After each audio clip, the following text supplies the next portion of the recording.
ขณะนี้เราอยู่กันที่โรงงานของอาจิโนโมโตะตราถ้วยแดงนะครับแบรนด์ที่อยู่คู่คนไทยมานานกว่า60ปีวันนี้จะพาไปดูว่าผงชูรสเขาทำกันยังไงทำมาจากอะไร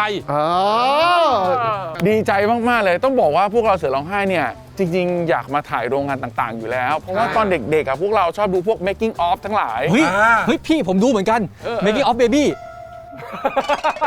เป็นยังไงเว็บอะไรไหนลองบอกดิเว็บเมื่อก่อนเป็นวิดีโอเลยพี่แบบผมนี่ศึกษามาเลยตั้งแต่เด็กไม่โรงงานหมายถึงโรงงานอาหารโรงงานไส้กรอกช็อกโกแลตขนมก็ดูอันนั้นก็ดูไหมดูสนุกไหมสนุกมากเลย making of baby ได้ไหมอันนั้นสนุกกว่านี่แต่ว่าเรื่องจริงๆดีใจมากแล้ววันโรงงานแรกที่เราได้มาเนี่ยผมว่าถูกต้องเพราะผมอยากรู้มานานแล้วว่าผงชูรสนี่ทำมาจากอะไรถ้าใครเคยเรียนเคมีมาเนี่ยคุณจะเคยได้ยินชื่อทางวิทยาศาสตร์ของเขาก็คือโซเดียมโมโนโซเดียมกลูตาเมตไม่น่าโยนไปให้มันเลยสลับคำแล้วได้เรียนวิทยาศาสตร์มาด้วยถ้าใครเคยเรียนเคมีมาจะเคยได้ยินว่าชื่อทางวิทยาศาสตร์ของผงชูรสก็คือโมโนโซเดียมกลูตาเมตครับมันจะทำให้คุณคิดไปว่าผงชูรสเนี่ยทำมาจากสารเคมีแน่เลยแต่ในความเป็นจริงแล้วไม่ใช่อย่างนั้นครับอยากรู้ไม่เสียเวลาไปข้างในดีกว่าไปพบกับวิทยากรของเราด้านในตอนนี้เราอยู่ในห้องนิทรรศการของอาจิโนโมโตะตราถ้วยแดงนะครับและทางขวามือของผมคือวิทยากรของเราในวันนี้ครับสวัสดีครับสวัสดีครับชื่ออะไรครับพี่ชื่อก้อยครับเป็นผู้จัดการฝ่ายผลิตนี่แต่บางวันเราได้เจอตัวจริงนะส่วนนี้ก่อนคือเราได้ส่วนนี้ว่าอะไรครับตรงนี้เรียกว่าเป็นส่วน exhibition หรือส่วนจัดแสดงความรู้เกี่ยวกับการผลิตผงชูรสแล้วก็ความรู้ในส่วนของรสชาติอูมามิแต่ว่ามันเกิดขึ้นมาได้อย่างไรเพราะจริงๆผมก็สงสัยมานานเหมือนกันนะครับว่ารสชาติอูมามิมันคืออะไรนิยามของมันก็น่าจะเกิดจากเมื่อสัก100 กว่าปีที่แล้วนะครับโดยศาสตราจารย์ดรคิคุเนะอิเคดะนะครับเขาเกิดความสงสัยในระหว่างที่เขารับประทานอาหารอยู่ที่บ้านนะครับว่าไอ้รสชาติอร่อยของซุปที่เขาทานอยู่ซุปคอมบุเนี่ยมันเกิดจากอะไรวันหนึ่งเขาก็เอาน้ำซุปนำไปเคี่ยวนะครับแล้วก็ทิ้งไว้มันก็จะมีผลึกเกิดขึ้นเขาก็นำผลึกนั้นไปทำการทดสอบดูก็รู้ว่ามันเป็นผลึกของกรดกลูตามิกที่ให้รสชาติอร่อยอูมามิกลมกล่อมเขาก็เลยเรียกรสชาตินี้ว่าอูมามิรสชาติอร่อยกลมกล่อมถ้าเป็นภาษาไทยใกล้เคียงสุดคือคำว่านัวนี่จะใกล้เคียงสุดมันจะไม่ใช่แบบอร่อยแบบมันคือความกลมกล่อมเข้ากันหลังจากนั้นก็เริ่มนำความรู้จากส่วนนี้ไปเริ่มผลิตเป็นอุตสาหกรรมผงชูรสขึ้นเมื่อ100 กว่าปีก่อนที่ประเทศญี่ปุ่นเป็น100 ปีแล้วครับเนี่ยใช่ครับเป็น100 ปีแล้วถือว่าเขาใช้กันมานานแล้วเนาะตอนนี้สิ่งที่ดึงความสนใจผมมากๆคือหนังอันนี้ซึ่งน่าจะเกี่ยวกับประวัติของด็อกเตอร์ใช่ไหมครับใช่ครับใช่ผมดูแล้วผมก็เพลินน่ะสารภาพตรงๆว่าก่อนถ่ายยืนประมาณ10 นาทีแล้วก็สนุกจังเหมือนดูโอชินน่ะเหมือนดูอะไรก็รู้สึกดีจังเลยเพลินอันนี้คือจำลองบ้านของสมัยก่อนที่เป็นวัฒนธรรมตัวอาหารญี่ปุ่นบ้านก็เป็นแบบนี้หุงข้าวแบบนี้ตรงนี้จะมีรูปของด็อกเตอร์1 ท่านแล้วก็อีก2 ท่านนี่คือใครครับท่านแรกคืออย่างที่แนะนำไปครับท่านดรคิวคุอิเคดะเขาค้นพบตัวกลูตาเมตก่อนแล้วก็ในอีก5 ปีถัดมาก็มีท่านหนึ่งค้นพบอิโนซิเนตก็กรดกลูตามิกประเภทหนึ่งที่ให้รสชาติอร่อยเช่นเดียวกันท่านหนึ่งก็ค้นพบกูเนเลตแล้วด้านล่างอะครับที่มีอยู่3 อย่างเกี่ยวอะไรกันครับอันนี้เป็นในส่วนของการค้นพบที่เขาค้นพบดรคุเนเลตเขาค้นพบจากตัวสาหร่ายคอมบุค้นพบกลูตาเมตส่วนดรชินทาโร่ก็ค้นพบอิโนซิเนตจากตัวปลาโอแห้งดรอากิระก็คือค้นพบกูเนเลตจากเห็ดหอมแห้งซึ่งของพวกนี้ก็คือมันอยู่ในส่วนประกอบทางธรรมชาติอยู่แล้วด้านนี้การแสดงค่านะครับในส่วนของปริมาณกลูตาเมตอิสระซึ่งจริงๆมันอยู่ในทางธรรมชาติอยู่แล้วอย่างเช่นผักผลไม้ที่เราทานยกตัวอย่างง่ายที่มีเยอะๆมะเขือเทศ246ตัวนี้จะสะท้อนอย่างนึงก็คือว่าในวัฒนธรรมการทานอาหารของผู้ยุโรปเขานิยมผสมซอสมะเขือเทศคือมันให้รสชาติอร่อยก็คือมันมีกลูตาเมตอยู่ค่อนข้างเยอะหลายๆประเทศทั่วโลกกินรสอูมามิอยู่แล้วแต่ไม่รู้ว่าส่วนผสมของมันคืออะไรมาจากอะไรบ้างอะไรแบบนี้ใช่ไหมครับแต่ที่เห็นแล้วกระโดดไปไกลมากเลยคือสาหร่ายคอมบุ2002ขณะที่อย่างอื่นแบบหลัก10หรือหลักร้อยสาหร่ายคอมบุคือไปหลักพันเลยนะอันนี้คือจำนวนต่อ100 กรัมนะฮะซึ่งของคอมบุเนี่ยโดดเป็นพันเลยนะอีกตัวนึงที่เยอะครับก็คือเห็ดหอมแห้งอันนี้ก็คือ 1,000 เลยนะ 1,060 ซึ่งอันนี้ก็อยู่ในอาหารจีนหลายๆอย่างเหมือนกันเนาะมันเป็นที่มาว่าทำไมเราแค่ต้มสาหร่ายเฉยๆในซุปมันอร่อยขนาดนั้นโดยไม่ต้องใส่เครื่องปรุงอะไรเพิ่มเติมก็เป็นที่มาของว่าตัวสาหร่ายเองเนี่ยมีกลูตาเมตอยู่ค่อนข้างเยอะพวกเนื้อสัตว์ก็มีเหมือนกันใช่ไหมครับแล้วเจออีกอย่างหนึ่งที่เยอะชีสพาร์เมซาน 1,680 อาหารยุโรปนิยมใส่ชีสเพิ่มรสชาติพิซซ่าหรือพวกคาโบนาร่า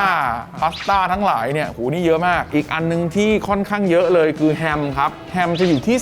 337ถือว่าเป็นเนื้อสัตว์ที่ กลูตามิกธรรมชาติเยอะที่สุดเลยนะ ด้านซ้ายที่จะเป็นบอร์ดนะครับอันนั้นคือแนะนำว่ามันมีอะไรบ้าง เขาบอกว่าซีอิ๊วต่างๆเนี่ยก็มีอูมามิอยู่ในตัวนะครับอย่างประเทศไทยของเราก็มีเหมือนกันคือน้ำปลาร้ากะปิน้ำปูของประเทศอื่นๆยุโรปก็เป็นพวกซอสมะเขือเทศตรงนี้คืออะไรครับพี่ ตัวนี้จะเป็นตัวอย่างวัตถุดิบที่สามารถนำไปผลิตเป็นผงชูรสหรือโมโนโซเดียมกลูตาเมตได้จะเป็นวัตถุดิบจากธรรมชาติเป็นส่วนใหญ่นะครับก็คือมันสำปะหลังอ้อยข้าวโพด มีคำถามครับในเมื่อตะเกียเราดูของที่เป็นอูมามิธรรมชาติเนี่ยแต่สังเกตว่าของเหล่านี้รสอูมามิธรรมชาติไม่ได้สูงมากทำไมถึงเอามาทำรสอูมามิได้เยอะขึ้นครับ ในสมัยแรกๆเมื่อ100 ปีก่อนการจะได้อูมามิก็คือพวกวัตถุดิบที่มันมีรสชาติอูมามิเยอะอาจจะไปสกัดมาแต่มาพอถึงยุคหนึ่งที่เป็นยุคเรื่องของการที่ใช้เทคโนโลยีการหมักเราสามารถนำวัตถุดิบที่มีตัวน้ำตาลหรือให้จุลินทรีย์ประเภทหนึ่งเปลี่ยนรูปมันให้เป็นกรดกลูตามิกได้ไม่จำเป็นจะต้องเป็นวัตถุดิบที่มันมีอูมามิในตัวเยอะเพราะเราไม่ได้สกัดแล้วแต่เราใช้การเปลี่ยนในเรื่องของเทคโนโลยีชีวภาพ เป็นวิธีการหมักแบบหนึ่งซึ่งผมเคยได้ยินมาว่าที่ญี่ปุ่นเนี่ยเขามีผงชูรสแบบว่าเป็นร้อยๆแบรนด์เลยนะเพราะว่าเขาแบบเหมือนเป็นอะไรที่แบบทดลองทำกันแบบหลายๆแบบมากๆ อยากรู้ครับว่าตัวอายิโนโมโตะเมืองไทยครับใช้วัตถุดิบอะไรครับในการผลิตผงชูรสเป็นหลัก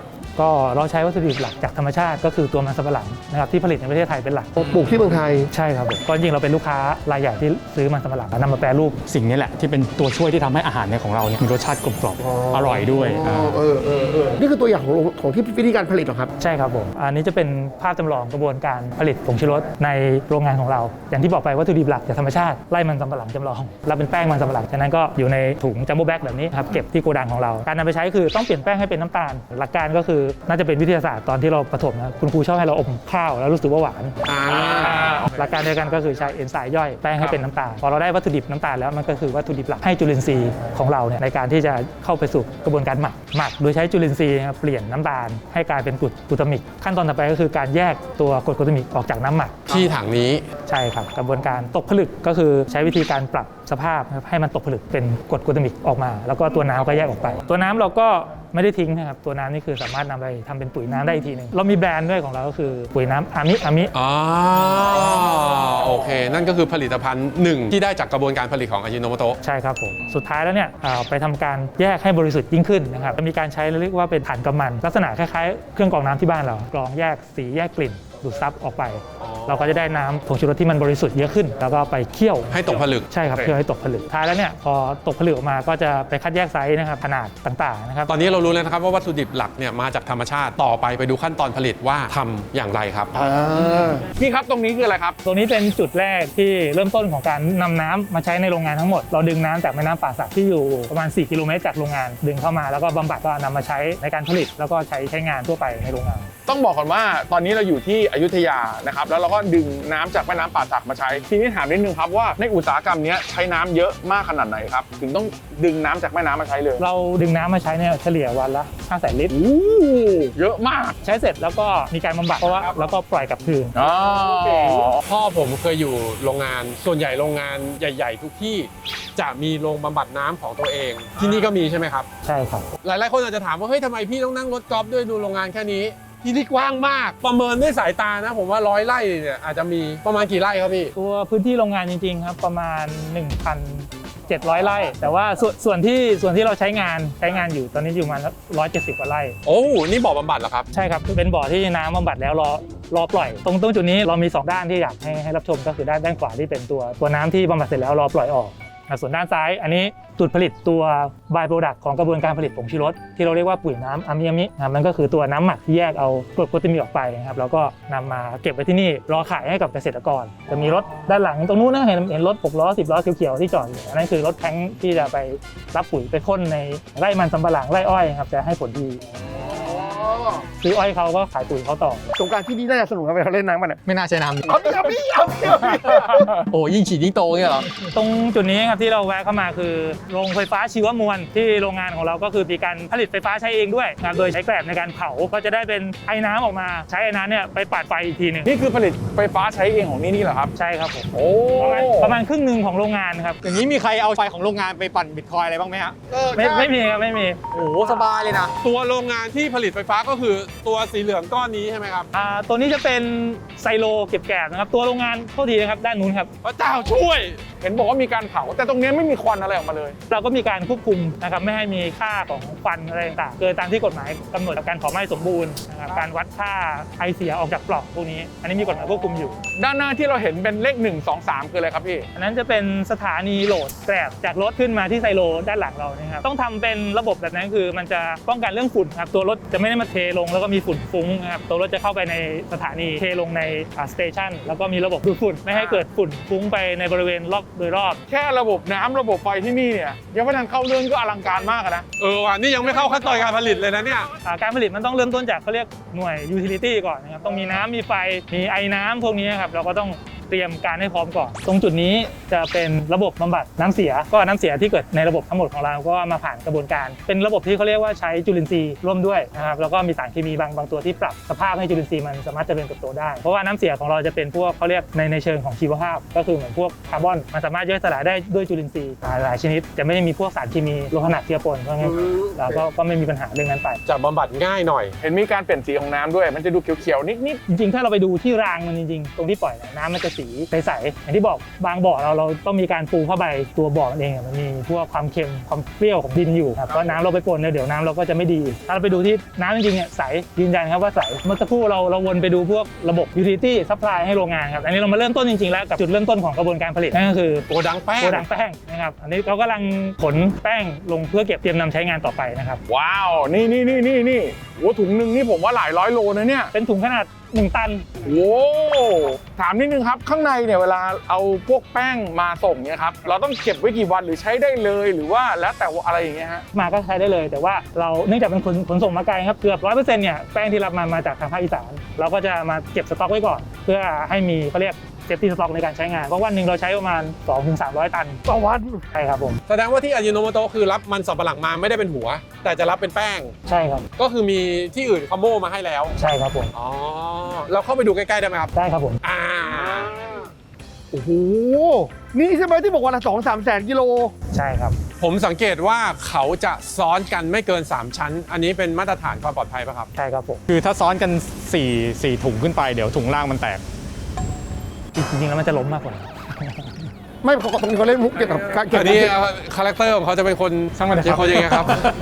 อ้าวแล้วจากนี้ไปตัวแป้งทั้งหมดก็จะถูกส่งไปทำต่อไปที่ไหนต่อครับจากนี้ ก็เดี๋ยวเราเข้าไปกระบวนการผลิตแล้ว แต่ต้องบอกอธิบายนิดนึงว่ามันจะเป็นถังและท่อเป็นส่วนใหญ่เพราะงั้นเราจะเห็นเป็นโอเวอร์วิว แน่นอนว่าอูมามิขนาดนี้ต้องมีความลับบางส่วนถ่ายให้ดูไม่ได้ แต่ก็เห็นเดี๋ยวจะเห็นทั้งว่าเดินยังไงต่อ เห็นคร่าว คร่าว ๆอ่า ผมสงสัยมากเลยฮะนั่นคืออะไรฮะพื้นที่เก็บน้ำตาลแบบจัมโบ้ เป็นโกดังแล้วกันครับเก็บน้ำตาลเรามีการใช้น้ำตาลทรายดิบบางส่วนด้วยแล้วก็จะมาเป็นถุงแบบจัมโบ้แบบนี้จัมโบ้คือ1 ตัน อ๋อ เป็นภาษาที่ใช้ในโรงงานครับ บางส่วนเนี่ยในแต่ละฤดูกาลเนี่ยผลผลิตอาจจะแตกต่างกันด้วยราคา บางทีคุณรู้แล้วว่าหน้านี้ใช้นี่ดีกว่า ใช้นี่ดีกว่าด้วยผลผลิตแต่ละช่วงอะเนาะพอเข้าใจ ๆยังหน้ารู้เรื่องเหรอเราอะ ไม่ คือราคาน้ำตาลมันมีราคาขึ้นลงไง ราคามันขึ้นลง เราก็ ไง ไม่เหมือนกึกเรื่องเลยเนี่ย รู้อันนี้รู้ เฮ้ยได้กลินอูมามิไหม หอม ตรงนี้เริ่มมีกลิ่น เดี๋ยวเราจะเข้ากระบวนการผลิตหลักแล้วนะครับจะมีซ้ายกับขวาแล้วด้านซ้ายจะเป็นกระบวนการผลิตน้ำตาลจากแป้งที่เราละลายเมื่อสักครู่แล้วก็ส่งมาตามท่อเนี่ยครับเดี๋ยวจะเข้าไปเก็บที่ถังแล้วก็มีการเติมเอนไซม์ คือไม่ใช่ว่าคุณอยู่ในโรงงานหนึ่งต้มเสร็จเอาใส่รถขนไปโรงงานหนึ่งไม่นะ มีไพป์ไลน์ส่งมาถึงอีกหนึ่งที่เลย ที่นี่จะมีท่อทั้งโรงงานเดินตลอดเวลาตั้งแต่น้ำทำนู่นทำระบบไฟทุกอย่างท่อหมดส่งทุกอย่างส่งไปท่อหมด ถ้างั้นผมย้ำอีกทีหนึ่งเราเอาแป้งมันละลายน้ำก่อนพอต้มเสร็จเราส่งมาตรงนี้ไม่มีคนเลย มีพนักงานอยู่1 ท่านควบคุมกระบวนการอยู่ พอได้เป็นน้ำตาลวัตถุดิบเนี่ยเราจะส่งมาที่ด้านขวาคือกระบวนการหมักเสียงดังๆนะครับเป็นกระบวนการหมักแบบใช้ออกซิเจน ตรงเนี้ยใช้เวลาเท่าไหร่ครับถึงเรียกว่าเป็นการหมัก กระบวนการหมักกรดกลูตามิกเนี่ยเบ็ดเสร็จประมาณ4 วันตั้งแต่รับน้ำตาลเข้าไปก็จะได้เป็นน้ำหมักกรดกลูตามิกหลังจากนั้นจากถังหมักใหญ่ๆเนี่ยครับพอจบกระบวนการแล้วเขาก็จะส่งน้ำหมักผ่านท่อไปที่กระบวนการตกผลึก ก็คือตรงเนี้ยหลังจากหมักมันละ4 วันเอาน้ำตรงนี้เนี่ยมาแยกออกนะครับให้เป็นอันนึงเป็นกรดกลูตามิกอีกอันนึงก็เอาไปบำบัดทิ้งไปทำปุ๋ยตรงนั้น ใช่ครับถูกต้องครับ อามิ ใช่ครับถูก ก็ ต้อง คือ รับ แยกออกจากตรงนี้ไป ใช่ครับ อ๋อ ซึ่งเหมือนเดิมตรงเนี้ยผมแทบยังไม่เห็นคนเลยสักกัน1 คน ส่วนใหญ่ครับ1 กระบวนการจะใช้ประมาณ1 คน 1 ตึก 1 คนใช่ไหมครับ เกือบครับก็คืออย่างเช่นตรงนี้จะมีเป็นตึกศูนย์รวมแล้วกันนะครับแต่จะมีอยู่ประมาณสัก8-9 คน แต่ว่าแต่ละคนก็ดูแล 1บล็อก1โปรเซส นั่นไง8-9 คนไหมนั่งวงร้องกันมีลูกเต๋าเหรอไม่ร้องอะไร ไม่ใช่ไม่มี ไม่ให้ลูกเต๋าเขาเล่นแต่ไพ่ที่ หลังจากแยกแล้วเนี่ยเราก็มาตกผลึกใหม่หมายถึงว่าทำให้มันบริสุทธิ์แล้วก็เคี่ยวตกเป็นเม็ดผลึกแล้วก็อบแห้งแยกขนาดส่งเข้าตึกบรรจุภัณฑ์ไป สรุปคืออายิโนโมโตะมีโรงงานอยู่กี่ที่อะครับ ณตอนนี้นะครับก็คือมีโรงที่ผลิตผงชูรสเนี่ยในเมืองไทย3ที่ ที่อยุธยาและที่ไหนครับ กำแพงเพชรแล้วก็ปทุมธานีแต่โรงงานดั้งเดิมจริงๆเราอยู่ที่พระประแดง ครับผม เราเพิ่งย้ายไปหลายๆที่ เข้ามาก็ยังมีส่วนของการจัดแสดงอีกส่วนหนึ่ง ใช่ครับ อันนี้คือ ผงชูรสอายิโนโมโตะในบรรจุภัณฑ์แบบแรก ๆ ที่ขายในเมืองไทย คนเมื่อก่อนกินผงชูรสเยอะเหมือนกันเนาะ เดี๋ยวเขาขยายให้เห็นชัด อันนี้ 50 กรัม 50 กรัมครับ หมายถึงว่ากองใหญ่เท่านี้นะจะมีผงชูรส50 กรัม อัดลมก็เยอะนะครับข้างใน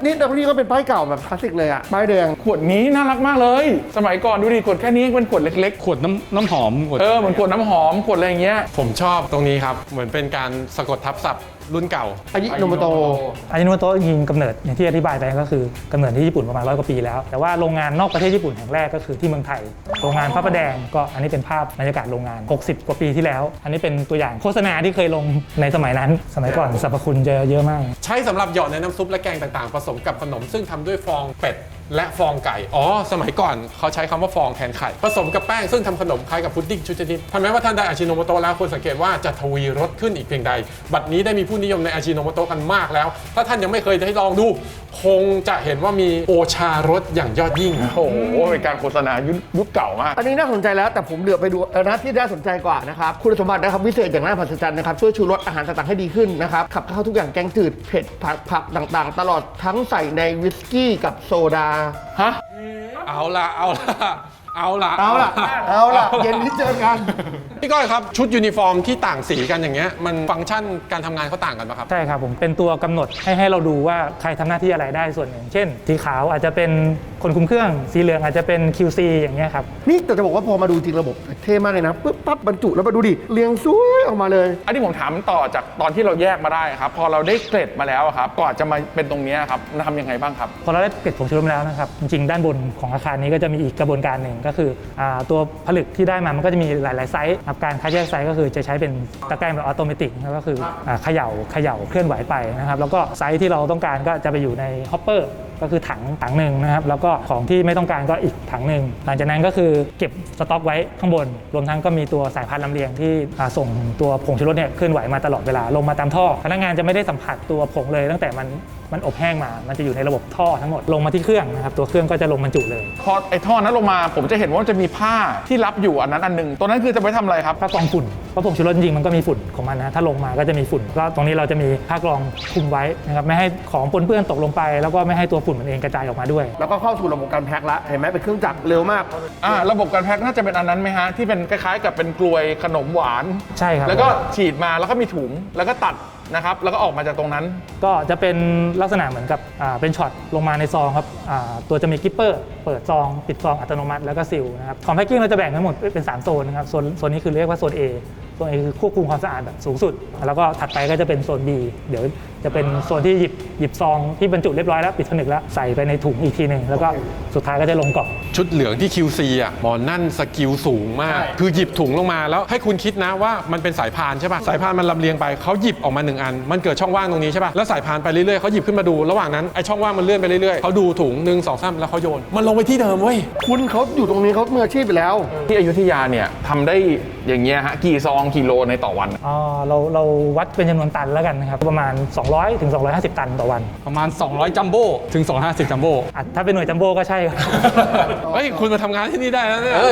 ได้เลยได้จริงๆแล้วตรงนี้เนื่องจากเป็นโซนที่ความสะอาดมากๆนะก็เลยทางเราไม่ได้เข้าไปกับอีกอย่างคือทางพี่ๆอายิโนโมโตะเนี่ยเห็นอิทธิฤทธิ์ของแนทมาเยอะแล้วก็บอกว่าอย่าลงไปเลยเดี๋ยวสายพานมันจะพัง อาจจะไปยืนสมมตินี่เป็นคันโยกกันหนึ่งพี่ครับแล้วเนี่ย